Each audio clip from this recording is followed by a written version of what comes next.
¿Qué tal? ¿Cómo les va? Mi nombre es Agustín de la Rosa Charcas. Me interesa dialogar contigo sobre, pues como todos sabemos, el pasado 3 de noviembre nos visitó nuestra dirigente nacional de los comités de defensa de la Cuarta Transformación, la doctora Claudia Sheinbaum Pardo.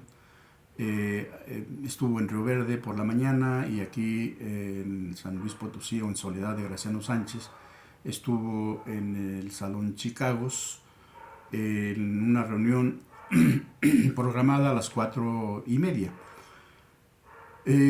A esa reunión me hicieron llegar la invitación para que participara en conjunto con otros ciudadanos potosinas y potosinos, en donde íbamos a tener la oportunidad de dialogar con la doctora sobre temas de la mayor relevancia que tenemos en nuestro estado, en nuestro valle de San Luis Potosí.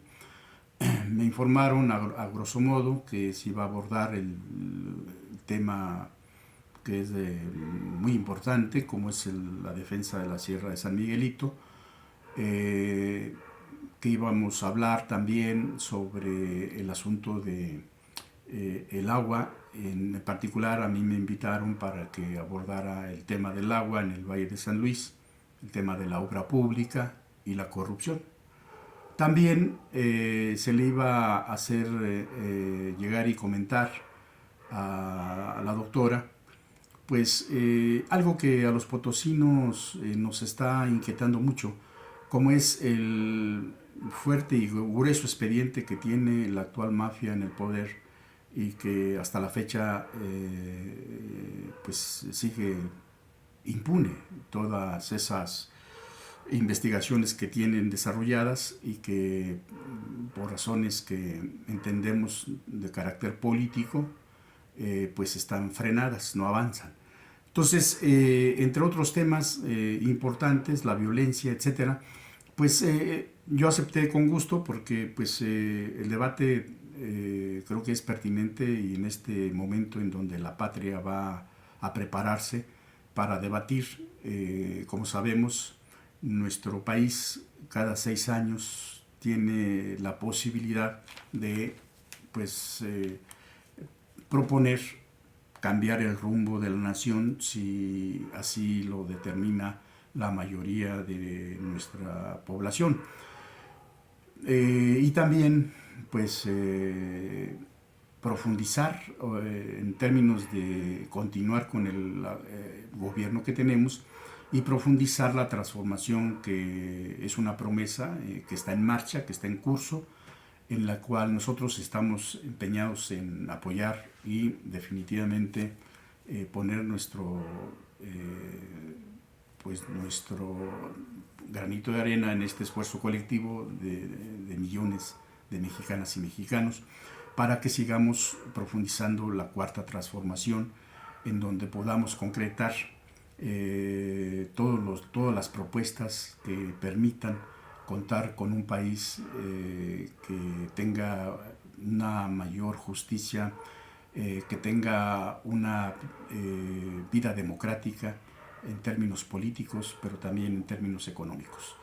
Que tengamos una nación más fuerte en términos de soberanía y que sigamos luchando porque las clases más débiles de nuestra patria tengan mejores y mayores oportunidades para que salgan adelante en esta necesaria lucha por que la distribución de la riqueza sea de manera más justa y más equitativa. Este gobierno que encabeza de manera extraordinaria Andrés Manuel López Obrador, pues ha aportado en la política de apoyo a las clases más débiles, a las clases económicamente más desprotegidas, ha planteado una política muy agresiva para fortalecer, se ha destinado de esa riqueza que el país produce, una parte muy importante para el apoyo de las clases sociales más desprotegidas. Entonces, esa política tiene que profundizarse, tenemos que generar un país que cubra todas esas expectativas que hicieron una explosión democrática en el 2018. En eso sí estamos comprometidos, por eso es que nos vamos a preparar para dar nuestra lucha desde nuestros espacios. Entonces, esa visita del 3 de noviembre nos parece importante porque ahí se dieron varias cosas que no podemos dejar pasar desapercibidas y como mandarlas pues al baúl del anecdotario, sino que tenemos que reflexionar que lo que se dio ahí fue algo que vamos a estar nosotros padeciendo en lo que resta del actual gobierno del estado de San Luis Potosí. Lo que vimos fue un acto extremadamente pues penoso cuando nosotros llegamos ahí, porque nos citaron que estuviéramos a las 3 de la tarde por la puerta lateral del Salón Chicagos. La doctora tenía su evento a las 4:30. Lo que a mí me comunican es que íbamos a tener 1:30 para hacer este tipo de exposiciones que les comento. Por eso nosotros llegamos antes de las 3 de la tarde. Al llegar, pues lo que vimos fue ese espectáculo que pues está grabado, está consignado en varios videos, en donde vimos el infame carreo, un acarreo brutal, bestial, con un ostentoso despliegue de recursos de procedencia nada claros, ¿no? Y también fuimos testigos desde afuera, ¿no?, del salón, cómo volaban las sillas adentro del recinto donde estalla la violencia, en donde militantes del movimiento de Morena pues estaban exigiendo con justicia que pararan el agandalle que el Partido Verde estaba llevando a efecto al ocupar todas las sillas de las primeras filas. Estaban ocupadas ya por gente del Partido Verde. ¿Cuál era el propósito de esta estrategia que echó a andar este gobernador inescrupuloso e imprudente? Bueno, pues tener bajo control un escenario que no le hiciera pasar malos ratos. Es decir, él necesitaba por todos los medios posibles contar con un auditorio que le gritara loas, que le echara porras, así como los tienen acostumbrados a ese grupo cautivo, y no enfrentar a posibles muestras de rechazo de gente del movimiento. Y hablar de gente del movimiento, no estoy hablando nada más de los que militan en Morena, sino el movimiento es más fuerte, infinitamente más fuerte en aquellos que no militan en Morena, sino que apoyan al movimiento, que apoyan al presidente de la República y que están respaldando a Morena, pero sin ser afiliados a ese partido. Es decir, el movimiento es muy fuerte, es muy amplio. Entonces, a ese escenario, obviamente que no querían exponerse al repudio, al rechazo, ¿no? Y hicieron todo ese espectáculo, todo ese agandalle para tener un escenario a modo, un escenario que le sirviera para sus propósitos de demostrar a la doctora pues que él tiene el control político del movimiento en San Luis Potosí, lo que es muy cuestionable. Y yo estoy en estos momentos, a partir de este video, pues vamos a profundizar en el debate y la discusión. Ya lo estamos haciendo en los temas que hemos abordado, pero ya en términos políticos los tiempos se vienen ya, estamos ya en ellos y pues estaremos abordando. El que sean aliados del movimiento no nos impide recordar o analizar que son aliados Morena y el Verde y el PT, son aliados del movimiento para el aspecto federal, es decir, los diputados y senadores. Pero Morena fue como oposición, somos adversarios en el lamentable episodio del 21, donde surge para mal momento de los potosinas y potosinos, aunque para partes de la cúpula pues lo ven con buenos ojos tener a un gobernador con este tipo de características, que lo conocen muy bien, lo saben perfectamente bien, pero en términos pragmáticos y en términos de poder político, pues está ahí en ese sentido. Pero nosotros tendríamos que estar empezando a debatir, a discutir con argumentos, con seriedad, lo que representa para el movimiento, sin simular, sin estar nosotros maquillando un escenario convenenciero, sino irnos al fondo, a lo que representa, a la esencia de lo que fue y lo que se gestó el movimiento que hizo una irrupción como tsunami en el 2018. Porque la lucha que dio el pueblo de México en el 2018 fue poner un hasta aquí a toda esa cúpula corrupta, podrida, que mantuvo secuestrado a nuestro país durante 36 años, desde 1988, cuando esa oligarquía podrida, corrupta, le roba la elección al pueblo de México, cuando triunfa el ingeniero Cuauhtémoc Cárdenas. A partir de entonces profundizan esta alianza, el PRIAN, es cuando ya sin decoro alguno se muestran como uno solo y cierran filas. Esa oligarquía nacional podrida, corrupta, con los grupos políticos que han ejercido el poder prácticamente como gerentes de esa gran oligarquía, ¿no? Entonces, ese movimiento cívico, político, electoral, dijo ya basta de tanta corrupción, tanta violencia, tanta impunidad. Y en ese sentido, los principios que enarboló el movimiento de no mentir, no robar y no traicionar, encierran conceptualmente un contenido de mucha responsabilidad y no es tan fácil, no es nada fácil ser congruentes con esos postulados.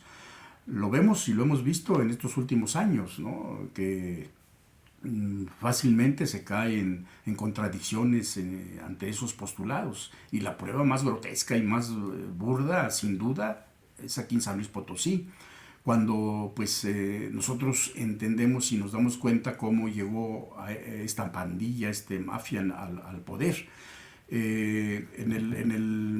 Nos recordamos, por eso no hay texto sin contexto, ciertamente. En 2021, cuando se trata de imponer desde la cúpula nacional, se trata de imponer la alianza del Verde, el PT y Morena, trayendo como candidato a Ricardo Gallardo Cardona, pues hubo una rebelión del Consejo, ¿no? Que por unanimidad el Consejo Estatal de Morena en San Luis Potosí rechazó esa alianza, ¿no? Y fue respaldada también por una inmensa mayoría del Consejo Nacional y del Comité Ejecutivo Nacional. Entonces esa intentona que se generó, que se creó desde el poder, se abortó, no tuvo éxito.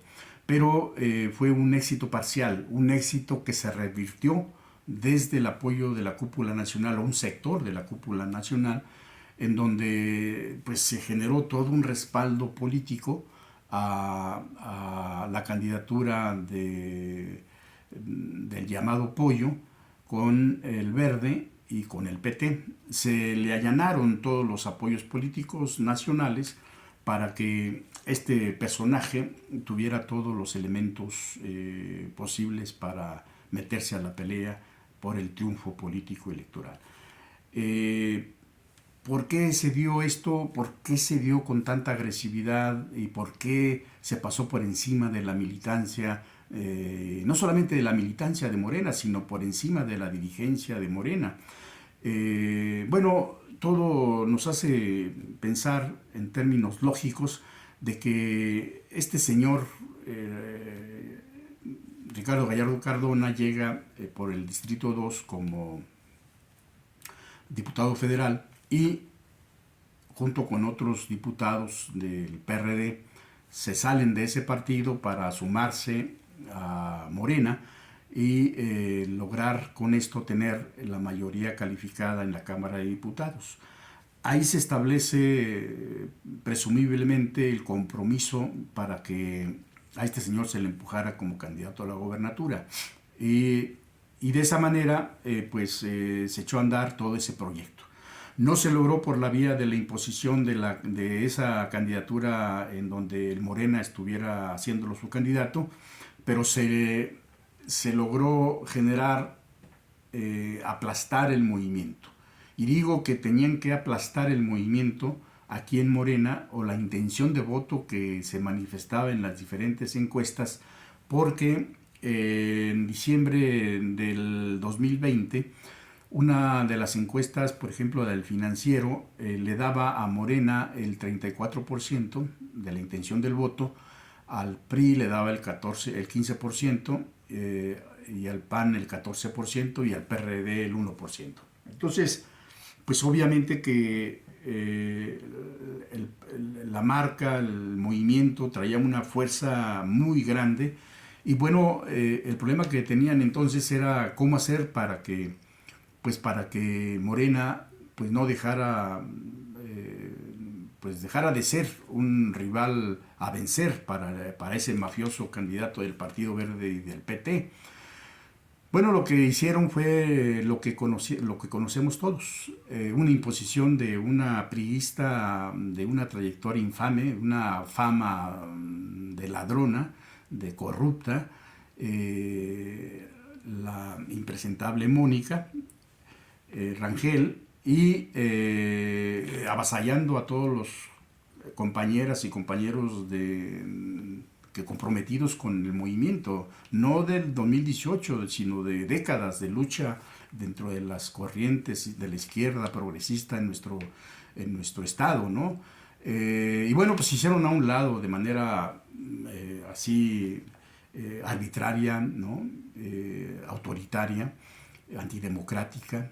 Y no contento con eso, pues también se discurrió en la capital potosina para seguir profundizando la división dentro de los cuadros políticos de Morena, pues se impuso igual de manera arbitraria, de manera autoritaria, con una verdadera arrogancia de alguien que quería demoler cualquier intención de que Morena fuera competitivo en nuestro estado en el 2021, y se impone no solamente a alguien que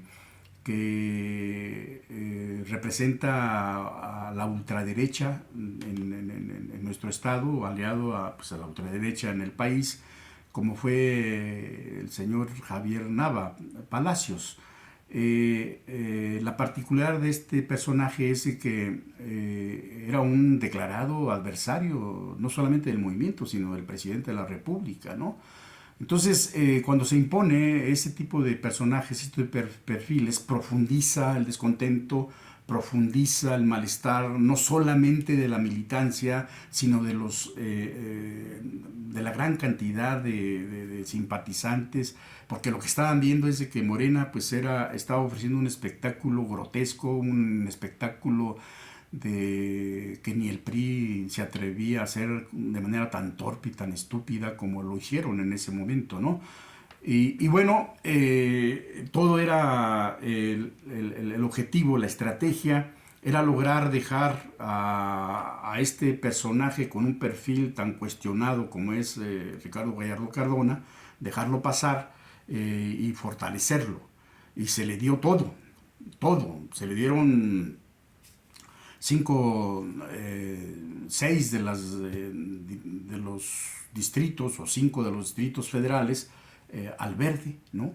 Para que él los pusiera, ¿no? Es decir, todo el apoyo político, todo el apoyo desde la cúpula se dejó sentir hacia este personaje, Y el Morena pues se metió en una profunda división, en un profundo malestar, y que bueno, pues eso generó que con esos candidatos la militancia simple y sencillamente pues no votara por Morena, logrando que Morena se fuera hasta un lejísimo tercer lugar, ¿no? El Partido Verde ni siquiera figuraba en las encuestas, ¿no? En el 2020, ¿no? Ni siquiera figuraba. Sin embargo, pues con toda esta estrategia se logró generar pues todo lo que ya conocemos. Se dejó lastimada la base, la militancia, ¿sí? Yo creo que no se ha recuperado, no nos hemos recuperado, porque la lucha ha sido muy difícil, muy dura, porque no solamente al lograr el objetivo de llevar al poder a este personaje que tiene una trayectoria bastante pues corrupta, bastante cuestionable. Desde el 2009 esta familia tiene esa trayectoria acreditada, pero lo sabe el movimiento. O sea, el 14 de agosto de 2020 fue ingresada por el gobierno de la 4T, desde Santiago Nieto, titular entonces de la Unidad de Inteligencia Financiera, metió una denuncia de hechos posiblemente constitutivos de delito contra pues prácticamente toda la familia Gallardo, ¿no? En particular de los periodos del 2012 al 2019, donde estuvieron ejerciendo el poder en Soledad y en la capital potosina. Esta denuncia, aquí está, el ingreso, ¿no? Es sellado de la Fiscalía General de la República. Esto desde 2020, es un año antes de que fuera la elección aquí en nuestro estado. Simplemente no se hizo nada. Ahí se les está acusando de que hay una malversación de recursos económicos por más de 700 millones de pesos, ¿no?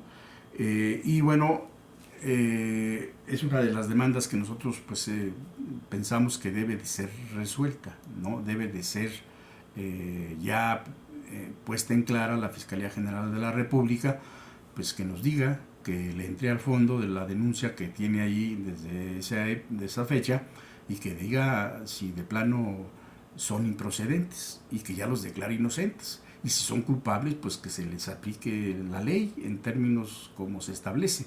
Porque resulta que aquí en esta denuncia está también el padre, y al padre, es decir, a Ricardo Gallardo Juárez, en su periodo que estuvo en la presidencia municipal de 2015 a 2018 de la capital potosina, pues se les está afincando señalamientos en donde se desviaron 240 millones de pesos del Interapas, ¿no?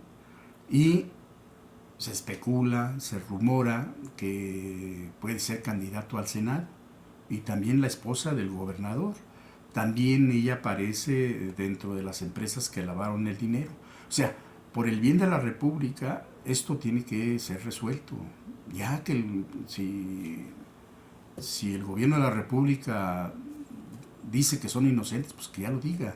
Pero ya que no estemos nosotros con personajes que están acusados por este mismo gobierno de la 4T, y se siga simulando que no pasa nada. Ahí están esas denuncias, no pueden decir que no hay, y esas son unas nada más, porque hay varias más. De esas varias más son de las que tengo información que se le hicieron llegar a la doctora Claudia Sheinbaum. Entonces, esto es lo que estamos en el debate, porque la lucha por la transformación en nuestro país tiene que ser de fondo. Y tiene que ser de fondo dentro de un movimiento que tenga una particularidad fundamental, que tenga congruencia en lo que dice y en lo que hace. Si vamos a luchar para erradicar la corrupción en nuestro país, no podemos nosotros estar cobijando a corruptos, ni mucho menos estar brindándoles pues impunidad, protección. El pragmatismo me parece a mí que tiene que tener un límite, y ese límite son los principios. Si no, me parece que el movimiento va a empezar a entrar a un terreno sumamente pantanoso, a un terreno en el que hay que entenderlo con toda precisión. El pueblo de México le ha quitado su confianza, el voto al PRI, al PAN, al PRD, por corruptos, fundamentalmente por corruptos, y porque han cobijado la impunidad, porque han tolerado a mafias que han dañado gravemente los intereses de la nación, porque han generado que en nuestro país la pobreza, la miseria, haya alcanzado límites enormes, grandes. Entonces, creo que el mensaje, cuando el pueblo de México dice, manifiesta un repudio claro, concreto, preciso contra estos organismos políticos, pues yo no veo por qué, si esta tendencia de estar cobijando a perfiles con altos demostraciones de corrupción, que tienen mucho dinero producto de la corrupción de su quehacer público, político y privado, pues yo no entiendo por qué el pueblo de México vaya a seguir tolerándolo, ¿no?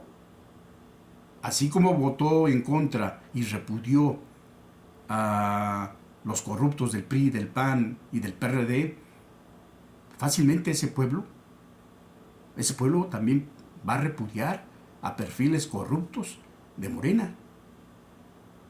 Si no se corrige esta circunstancia que se está dando